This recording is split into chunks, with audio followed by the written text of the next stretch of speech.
لکھا یہی ہے وَمِن وَصِيَّةٍ لَهُ، مولا کی وصیت میں سے، للحسن والحسین، خطاب کیا حسن اور حسین کو علیہم السلام، ان دونوں پر سلام، لما ضربہ ابن ملجم لعنہ اللہ، اس کے بعد کہ جب ابن ملجم کی ضربت لگ چکی تھی، اللہ کی لعنت ہو ابن ملجم کے اوپر۔ اوصیکما، علی کہہ رہے ہیں اوصیکما بتقوی اللہ، میں تمہیں وصیت کرتا ہوں اللہ کا تقوی اختیار کرو۔ اللہ کا تقوی، تقوی کیا ہے؟ خود نہج البلاغہ میں امیر المومنین نے ایک مثال سے سمجھایا کہ دیکھو گھوڑے کے اوپر جب تم بیٹھتے ہو تو ایک گھوڑا وہ ہے کہ جس کا کنٹرول تمہارے ہاتھ میں ہے، اور ایک وہ ہے کہ جو تمہارے کنٹرول میں نہیں ہے۔ اگر تمہارے کنٹرول میں ہے تو کیا ہوگا؟ تم بھگانا چاہو گے وہ بھاگے گا، تم روکنا چاہو گے وہ رکے گا، تم دائیں لے جانا چاہو وہ جائے گا، تم بائیں لے جانا چاہو وہ جائے گا۔ یہ ہے تقوی، کہ اپنے نفس کے گھوڑے کو اس طرح سے قابو میں لے کر آؤ کہ تمہارے خلاف سرکشی نہ کر سکے، تمہاری مرضی کے مطابق چلے۔ پھر یہ جملہ اس کا کوئی مطلب نہیں ہے کہ میں تو فجر کی نماز پڑھنا چاہتا ہوں مگر آنکھ نہیں کھلتی، اس کا مطلب گھوڑا کنٹرول میں نہیں ہے، اس کا مطلب گھوڑا سرکشی کر رہا ہے۔ کوئی کہے کہ میں تو روزہ رکھنا چاہتا ہوں، نارمل آدمی ہوں، کوئی بیماری والا معاملہ نہیں ہے، مگر بھوک برداشت نہیں ہوتی، اس کا مطلب یہ ہے کہ نفس کا گھوڑا کنٹرول میں نہیں ہے، کنٹرول میں نہیں ہے۔ کہ میں اپنے آپ کو کرنا چاہتا ہوں مگر نہیں ہوتا، اس کا مطلب تقوی نہیں ہے۔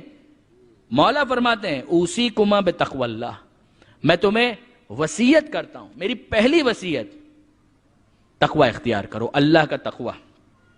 وَأَن لَا تَبْغِيَ الدُّنْيَا وَإِن بَغَتْكُمَا، اور دیکھو میری وصیت یہ ہے کہ دنیا سے دل مت لگانا، چاہے دنیا تمہاری طرف مائل بھی ہو جائے۔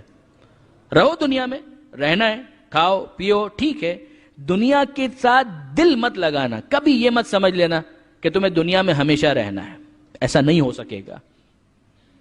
دنیا میں جو کچھ تم نے کمایا، یہ بھی مولا ہی کی تعبیر ہے، اگر وہ سب کچھ تمہارے لیے باقی رہ بھی گیا تو تم اس کے لیے باقی نہیں رہو گے۔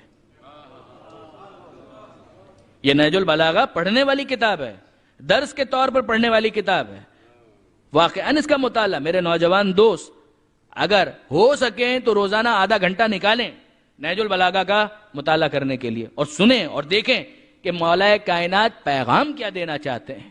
مولا فرماتے ہیں دیکھو دل مت لگاؤ، رہو دنیا میں، رہنا ہے، اسی میں سب کچھ کمانا ہے، آخرت کے لیے بھی یہیں سے کماؤ گے، دنیا سے دل مت لگاؤ۔ اگرچہ دنیا ایسا محسوس بھی ہو کہ تمہاری طرف مائل ہو رہی ہے، دل مت لگاؤ۔ وَلَا تَأْسَفَ عَلَى شَيْءٍ مِّنْهَا زُوِيَ عَنْكُمَا، اور اگر کوئی چیز تمہاری دنیا میں کھو جائے، بہت زیادہ پریشان ہونے کی ضرورت بھی نہیں ہے۔ کھو گئی، ڈھونڈو، مل گئی ٹھیک ہے، نہیں ملی کوئی بات نہیں۔ دنیا میں معاملہ یہی ہے۔ دیکھیے یہ بھی معصومین کی تعبیر ہے، دنیا تو خطرات کی زد میں ہے، جوانی ہے تو بڑھاپے کا خطرہ، صحت ہے تو بیماری کا خطرہ، زندگی ہے تو موت کا خطرہ، اگر دولت ہے تو غربت کا خطرہ۔ تلک الایام نداولھا بین الناس، پروردگار پہلے ہی اعلان کر چکا ہے، یہ تو دن ہے، ہم پلٹاتے رہتے ہیں، کبھی کے دن بڑے کبھی کی راتیں، تو آئے گا جائے گا سب ہوگا۔ یہ بھی نہیں کہا جا رہا کہ اپنے پیر پر کلہاڑی مارو، اپنی چیزوں کو ضائع کر دو، اسراف فضول خرچی، یہ بھی نہیں ہے، مگر فرض کرو کچھ لوز ہو گیا، ہوتا ہے چلتا ہے ٹھیک ہے، دنیا اسی کا نام ہے۔ مولا فرماتے ہیں لا تاسفا، بہت زیادہ افسوس کی ضرورت نہیں ہے، علی شیء منھا زوی عنکما، اور دیکھو وقول بالحق، بات کہو تو حق کہو، وعمل للآخرہ، اور عمل کرو تو آخرت کے لیے کرو، وکون للظالم خصما، اور دیکھو تم علی کے ماننے والے ہو، ظالم کے دشمن رہنا، مظلوم کے دوست رہنا۔ کون للظالم خصما وللمظلوم عونا، پھر فرماتے ہیں اوصیکما، میں تمہیں وصیت کرتا ہوں، وجمیع ولدی، اپنی ساری اولاد کو وصیت کرتا ہوں، واہلی، اپنے اہل و عیال کو وصیت کرتا ہوں، ومن بلغہ کتابی، اور جس تک میرا یہ مکتوب پہنچے اس کو میں وصیت کرتا ہوں، ہم سب کو، آپ کو، بتقوی اللہ، پھر سے ایک مرتبہ اللہ کے تقوی کی وصیت کرتا ہوں، ونظم امرکم، اور وصیت کرتا ہوں کہ اپنے امور کو منظم کرو۔ علی کا ماننے والا ان آرگنائز نہیں ہوتا ہے، علی کا ماننے والا ڈسپلنڈ ہوتا ہے، علی کا ماننے والا اس طرح سے نہیں ہوتا ہے کہ اس کی چیزوں میں کوئی ربط ہی نہ پایا جائے، نہ، علی کا ماننے والا منظم ہوگا، کب اٹھنا ہے، کب جاگنا ہے، کب سونا ہے، کب جانا ہے، کب ادھر جانا ہے، کب ادھر جانا ہے، کس طرح سے بیٹھنا ہے، لباس کس طرح سے ہونا چاہیے، اوقات کار کیا ہونے چاہیے، مطالعہ کس طرح سے کرنا چاہیے، خرچ کس طرح سے کرنا چاہیے، کا ساری چیزوں کے اندر جو علی کا ماننے والا ہے وہ علی کی وصیت کو یاد رکھے، بنظم امرکم، میں تمہیں وصیت کرتا ہوں کہ اپنے امور کو منظم کرو، تم ان آرگنائز نہیں ہو سکتے، انڈسپلنڈ نہیں ہو سکتے اگر علی کے ماننے والے ہو۔ مولا فرماتے ہیں نظم امرکم، اور اگلی وصیت وصلاح ذات بینکم، میں تمہیں وصیت کرتا ہوں کہ اگر آپس میں جھگڑا ہو جائے اصلاح کر کے اس جھگڑے کو ختم کرو۔ علی کے ماننے والے آپس میں بہت زیادہ روٹھ بھی نہیں سکتے، بہت زیادہ ناراض نہیں ہو سکتے۔ یہ کون سا طریقہ ہے علی کے ماننے والوں کا کہ ماں اولاد سے بات نہ کرے، بھائی بھائی سے گفتگو کرنے کے لیے تیار نہ ہو، دوست آپس میں گفتگو نہ کرے۔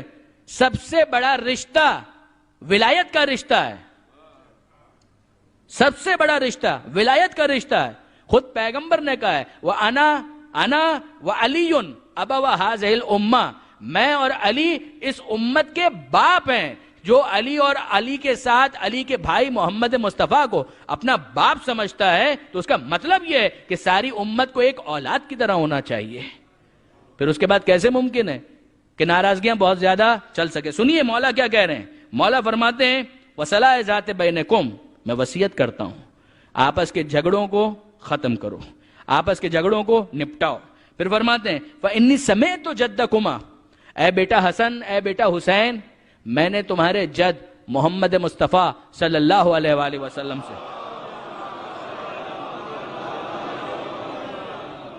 میں نے سنا ہے، خود سنا ہے کہ پیغمبر نے یہ فرمایا کہ صلاح ذات البین، آپس میں جھگڑوں کو ختم کر کے محبت کو پروموٹ کرنا، دوستیوں کو قائم کرنا، ان جھگڑوں کو ختم کرنا، یہ افضل ہے۔ کس سے؟ افضل من عامۃ الصلاۃ والصیام، عام نماز اور روزہ واجب اپنی جگہ پر، مگر جو عام نماز اور روزہ ہے کا اس سے زیادہ افضل یہ ہے کہ جو خاندان میں، رشتہ داروں میں، دوستوں میں جھگڑے ہو جاتے ہیں، اگر ان کو ختم کر دیا جائے تو اس کا ثواب عام نماز اور روزے سے زیادہ۔ کس نے بتایا ہے؟ خود پیغمبر اکرم نے بتایا ہے۔ عجیب ہے، ہم کیسے ان چیزوں کو اگنور کر سکتے ہیں؟ برادران عزیز، علی کی وصیت ہے۔ مولا فرماتے ہیں اللہ اللہ، اب یہ انداز امیر المومنین کا آخر تک چلے گا، اللہ اللہ، ڈرتے رہو اللہ سے، ڈرتے رہو اللہ سے۔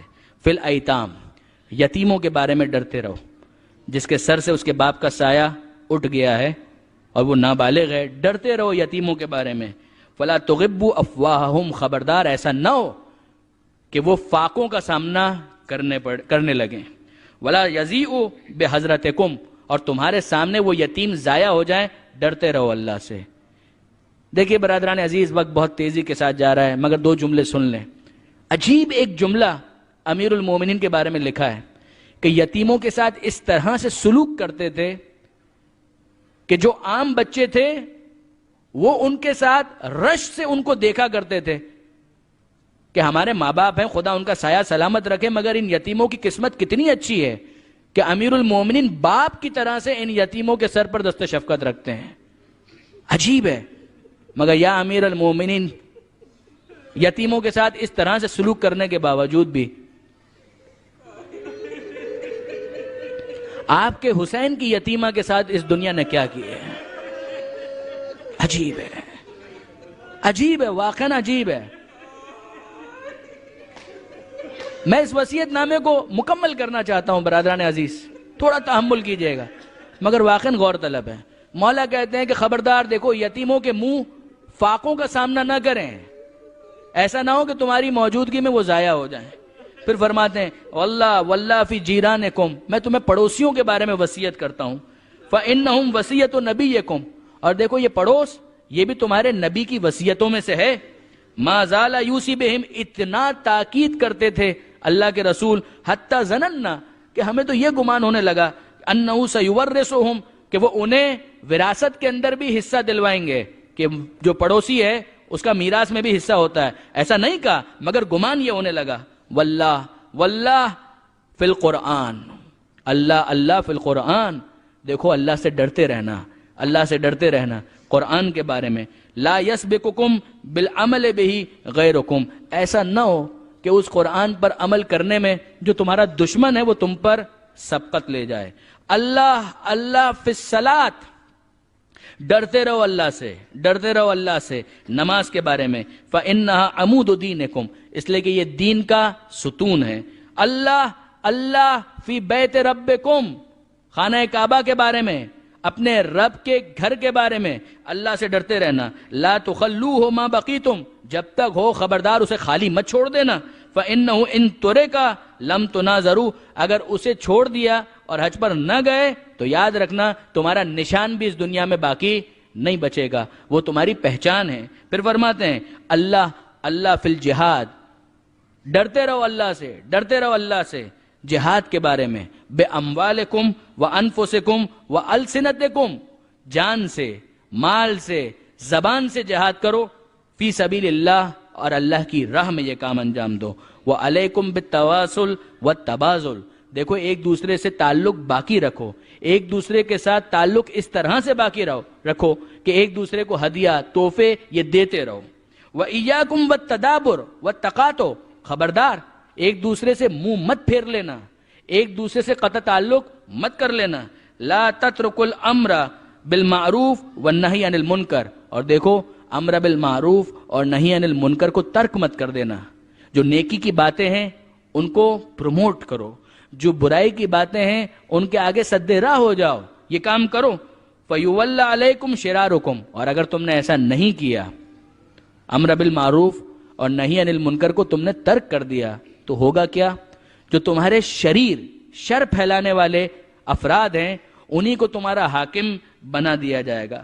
ثُمَّ تَدْعُونَ فَلَا يُسْتَجَابُ لَكُمْ، اور اس کے بعد تم اللہ سے دعا بھی مانگو گے تو تمہاری دعائیں قبول نہیں ہوں گی۔ پھر اس کے بعد فرماتے ہیں، یہ عجیب ظرف ہے علی ابن ابی طالب کا، جو اب جملے آ رہے ہیں۔ مولا فرماتے ہیں یا بنی عبد المطلب، یا بنی عبد المطلب، اے عبد المطلب کی اولادوں، اے میرے خاندان والوں، اے میرے رشتہ داروں، لا الفینکم تخوضون دماء المسلمین خوضا، میں نہ دیکھوں کہ تم عام مسلمانوں کا خون بہاتے پھر رہے ہو، تقولون، یہ کہہ کر کہ قتل امیر المومنین، کہ علی کو مار دیا گیا، علی کو قتل کر دیا گیا، یہ کہہ کر تم کسی بے گناہ کا خون بہاؤ، مجھے یہ قبول نہیں ہے، مجھے یہ برداشت نہیں۔ یہ کس نفس کی قیمت کی بات ہو رہی ہے جس کے عوض اللہ نے اپنی مرضی فروغ کی ہے؟ کوئی مقابلہ ہے ابن ملجم کے نجس خون کا علی مرتضیٰ کے پاک خون کے ساتھ؟ کوئی مقابلہ نہیں ہے، مگر یہ علی کا ظرف ہے کہ امیر المومنین فرماتے ہیں کہ میرے بدلے اگر قتل کیا جائے گا تو صرف ابن ملجم کو قتل کیا جائے گا۔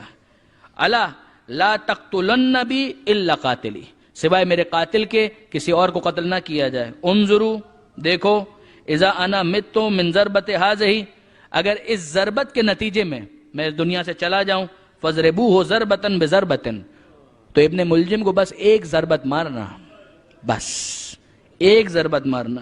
ولا تمثلوا بالرجل، اور دیکھو اس کے ہاتھ پیر مت کاٹنا۔ فإنی سمعت رسول اللہ، اس لیے کہ میں نے اللہ کے رسول سے سنا ہے، یہ امانت دار ولی ہے، یہ امانت دار وصی ہے۔ فإنی سمعت رسول اللہ، اس لیے کہ میں نے تو اللہ کے رسول سے سنا ہے، ایاکم والمثلہ، کہ خبردار مثلہ مت کرنا، کسی بھی جاندار کے ہاتھ پیر مت کاٹنا، ولو بالکلب العقور، چاہے وہ کاٹنے والا کتا ہی کیوں نہ ہو، اس کا بھی مثلہ مت کرنا۔ ابن ملجم جیسا بھی ہے مگر انسان ہے نا، ٹھیک ہے ضربت لگانا مگر اس کے ہاتھ پیر قطع مت کرنا۔ اے علی، یہ آپ کا ظرف ہے، یتیموں کے بارے میں آپ وصیت کرتے ہیں، یہ آپ کا ظرف ہے۔ مولا، یہ آپ وصیت کرتے ہیں ابن ملجم کے بارے میں کہ اس کے ہاتھ نہ کاٹے جائیں، یہ آپ کا ظرف ہے۔ کربلا میں آپ کے یتیموں کو تماچے بھی مارے گئے، کربلا میں آپ کے عباس کے بازو بھی کاٹے گئے، کربلا میں آپ کے حسین کے جنازے پر گھوڑے بھی دوڑائے گئے۔